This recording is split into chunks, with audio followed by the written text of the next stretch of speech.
Welcome to my first reacted video.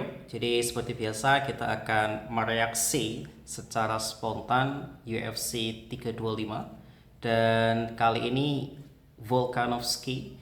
Volkanovski benar-benar tampil di luar ekspektasi saya, bukan dalam hal skill tapi dalam ketahanan tubuh dan juga kondisi fisik.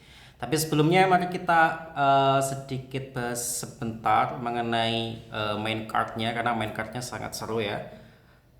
Dimulai dari Quillen Salkit, ternyata dia tidak hanya jago striking tapi grapplingnya juga lumayan bagus dan ini tentu akan menjadi prospek yang sangat bagus untuk kedepannya. Jadi dia menang secara choke ya. Apa tadi kalau nggak salah rear naked choke di ronde pertama dan itu tentu sangat menjanjikan karena selain strikingnya yang sangat bagus ternyata dia punya kemampuan grappling yang cukup mumpuni ya, walaupun masih melawan unranked fighter ya, tapi tetap saja win is a win dan mungkin belum level top tapi seiring berkembangnya waktu akan ada kemungkinan untuk Salkit menjadi lebih bagus lagi. Terus ada Tai Tuivasa lawan Teixeira. Saya agak kecewa karena Tuivasa kalah. Harusnya dia menang, tapi masalahnya dia benar-benar kehabisan gas, kehabisan kardio di ronde ketiga setelah di ronde pertama dan ronde kedua didominasi di bawah. Karena Teixeira itu juga kehabisan nafas dan sayangnya Tuivasa tidak bisa memaksimalkan momen itu karena dia juga kehabisan nafas. Jadi ya seperti pada umumnya ya, kelas heavyweight itu adalah kelas yang mengandalkan power. Jadi untuk dinikmati penonton seperti kita itu kurang pas kalau kita nyarinya skill to skill, lebih nyarinya power to power karena semakin berjalannya ronde, apalagi kalau ronde berlangsung di bawah, itu akan menguras stamina para fighter di kelas berat gitu karena semakin besar massa otot biasanya semakin kecil juga kardionya, biasanya seperti itu. Terus ada Rafael Fiziev yang sebenarnya di ronde pertama itu berhasil menekan Rufi dengan pressure-nya yang gila, dengan leg kick-nya, body kick-nya, terus dengan kecepatan feint-nya, walaupun tubuhnya agak pendek tapi benar-benar membuat Rufi sempat keteteran. Tapi sayangnya di satu momen kecolongan ronde 2 dia kena strike kanan, kalau nggak salah strike kanan ya atau strike kiri ya, pokoknya kena strike langsung membuatnya jatuh dan tidak bisa recover lagi, kemudian di finish dengan sangat cantik oleh Rufi. Padahal kalau Fiziev sedikit bersabar mungkin dia akan menang karena kalau teman-teman lihat tadi kakinya Rufi itu sudah sangat merah ya, kaki sama perutnya sudah sangat merah karena hantamannya. Walaupun Rufi beberapa kali juga melancarkan counter strike yang bagus, berhasil membuat Fiziev berdarah ya sebelum strike kanannya tadi meluncur deras ke kepala Fiziev. Dan ini sekali lagi membuktikan bahwa setelah melawan Justin Gaethje, dagu fighter itu tidak lagi sama sejauh ini, ya kan? Rafael Fiziev sangat sial karena harus 2 kali bertarung melawan Gaethje dan dua-duanya 3 ronde lagi. Jadi totalnya kan 6 ronde. Teman-teman bayangin 6 ronde sama Justin Gaethje, adu pukul, hantaman kena hantaman, dan ya hasilnya seperti tadi.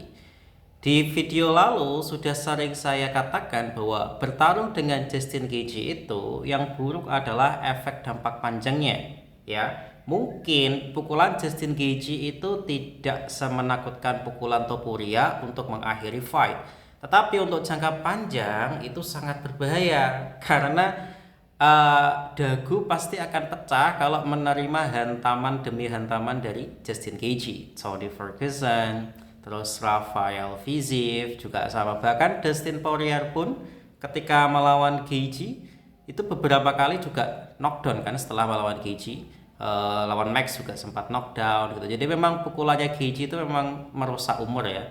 Jadi kalau lawan Gaethje memang harusnya kayak Habib, udah selesaikan secepat mungkin gitu aja. Ya walaupun nanti agak keringatnya sedap kalau ketemu Topuria ya. Oke, kita nanti bahas di berita selanjutnya. Terus jadi selamat untuk Mauricio Rufi, dengan ini dia semakin merangkak naik pasti rankingnya. Dia layak untuk masuk ke top 10 ya, walaupun memang belum bertemu dengan grappler yang hebat selain daripada BSD. Dan di pertandingan co-main event, BSD kembali melanjutkan tren positifnya setelah mengalahkan Dan Hooker dengan ground and pound TKO di ronde kedua ya. Di ronde pertama padahal gameplaynya si Dan Hooker sudah sangat bagus. Dia dengan memanfaatkan reach-nya yang panjang, bermain jarak dan aktif melemparkan front kick tendangan depan yang langsung menyerang perut dari Benoit Saint-Denis. Dan itu membuat Saint-Denis sama sekali tidak nyaman gitu. Akhirnya Saint-Denis langsung membuat game plan atau langsung menyiapkan gameplaynya untuk langsung check down saja ketika dapat kesempatan. Dan setelah 4 kali percobaan gagal, si BSD berhasil mendapatkan momen check down dan berhasil menghabisi Hooker paling enggak staminanya di ronde pertama.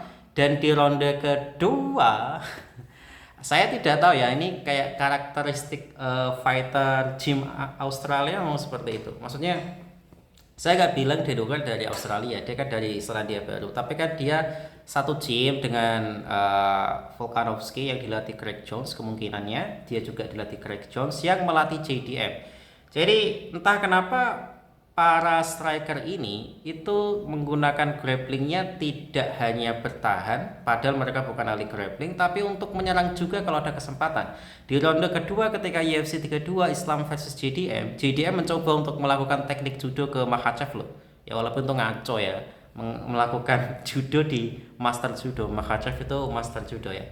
Dan di ronde kedua juga sama, sudah tahu bahwa BSD itu sangat jago dalam hal wrestling, setidaknya untuk levelnya di top 10 lightweight. Hooker mencoba untuk men-check down-nya yang langsung di counter dengan scrambling yang cantik dari BSD dan langsung dihukum Hooker pertama dengan percobaan arm triangle choke yang sangat dalam tapi masih bertahan, mungkin karena pengalaman saat lawan Arman, tapi Hooker sudah kehabisan nafas dan akhirnya diselesaikan dengan ground and pound cantik oleh BSD. Itu sangat disayangkan ya. Saya tidak bilang bahwa berani check down itu jelek, tapi melihat kapasitas diri dan kualitas musuh itu juga penting sih. Jadi sangat disayangkan kalau misalnya Hooker berani bersabar dan sedikit bermain jarak, persis apa yang ia lakukan saat melawan Mateusz Gamrot, mungkin saja Hooker masih punya peluang, walaupun tidak di atas kertas BSD tetap akan diunggulkan ya. Dan check down defense Hooker kan sudah cukup bagus ya, terbukti dari 5 kali percobaan di ronde pertama hanya 1 yang masuk. Harusnya lebih bersabar aja sih, tapi ya it happens, inilah fight. Dan BSD memang mengalami perkembangan yang luar biasa, dan sekali lagi ini juga menunjukkan sehebat apa Dustin Poirier. Jadi banyak yang bilang bahwa Dustin Poirier fighter yang overrated, gak pernah juara tapi disebut legend. Lah itu lihat aja Benoit Saint-Denis, ketika lawan Saint-Denis, Poirier berhasil mengantisipasi pressure-nya Denis dengan walaupun gulitin-gulitinnya coba-coba, tapi dengan sekali hook kanan selesai si Ben Denis gitu, si Saint-Denis. Ya, dan hasil ini BSD semakin memantapkan posisinya di top 5 contender. Seharusnya sudah masuk ke top 5 ini ya, dan dia meng-call out Max Holloway sama meng-call out Topuria jika mereka berdua menggunakan title dan juga BMF. Dia nggak mau ngelawan Arman Tsarukyan. Dia mau ngelawan Arman Tsarukyan kalau urusannya adalah gelar. Kalau tidak ada gelar, tidak mau ngelawan Arman Tsarukyan. Lagi-lagi Arman semakin dicampakan ya.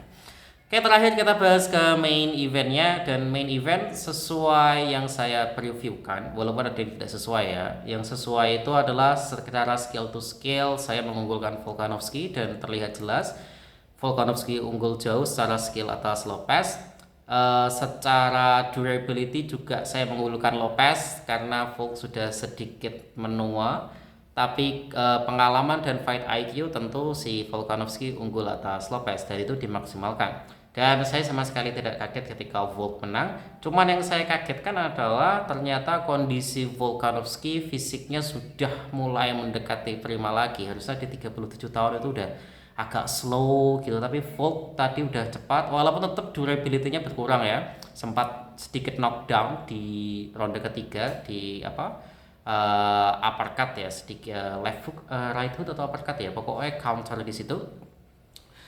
Tapi tetap aja di usia 37 tahun itu Volk sekali lagi menunjukkan bahwa ia adalah salah satu yang terbaik di kelas featherweight, mungkin di keseluruhan kelas ya. Dan ini semakin membuktikan omongannya Islam Makhachev bahwa dulu saat Volkanovski mengambil pertandingan lawan Ilia Topuria, itu kan dikritik habis-habisan oleh Makhachev bahwa bagaimana bisa kamu mengambil pertandingan setelah kena KO semengerikan itu hanya dalam jeda 4 bulan.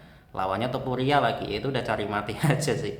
Jadi saya nggak bilang kalau misalkan Volkanovski kalau dia mendapatkan training camp full lebih dari 6 bulan atau hampir 1 tahun seperti yang dia lakukan pada lawannya Lopez kali ini, saya tidak bilang dia pasti menang, enggak, karena Topuria juga sangat bagus. Cuman seenggaknya pasti laga akan berjalan lebih ketat dan Volk tidak akan semudah itu dikalahkan di ronde kedua seperti itu. Jadi sayang sekali ya ketika itu Volk terlalu terburu-buru mengambil keputusan. Dan secara umum laganya berlangsung sangat seru. Memang skornya 49-46, 49-46 sama 50-45 ya. Kalau dari nilai skor saja kita bisa asumsikan bahwa Volk unggul jauh. Sebenarnya kalau nonton pertandingan nggak unggul jauh. Memang hampir tiap ronde Volknya menang, tapi Lopez tiap rondenya tidak kalah-kalah amat. Bahkan beberapa kali membuat Volk kesulitan dan juga Volk berdarah juga kan. Jadi ya kalau kata Coach Justin, banyak yang saya tidak setuju dari Coach Justin, tapi ada yang saya setuju, terutama adalah kalau hanya nonton dari skornya saja ya tidak bisa menganalisis, tidak bisa menyimpulkan ini yang lebih bagus, ini yang lebih tidak, ini yang dominasi, ini yang tidak. Diego Lopez bermain cukup bagus untuk kapasitasnya, tapi masih belum cukup untuk jadi seorang juara. Ya, saya sangat ingin melihat Volk melawan Leon Murphy atau FLOF ya kedepannya seperti apa.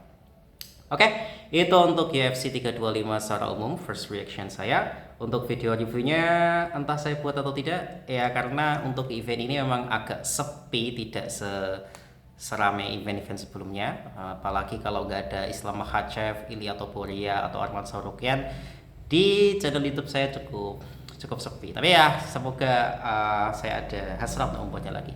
Oke, terima kasih dan selamat untuk para fans Volkanovski. Idol kalian memang salah satu yang terbaik. Bye bye.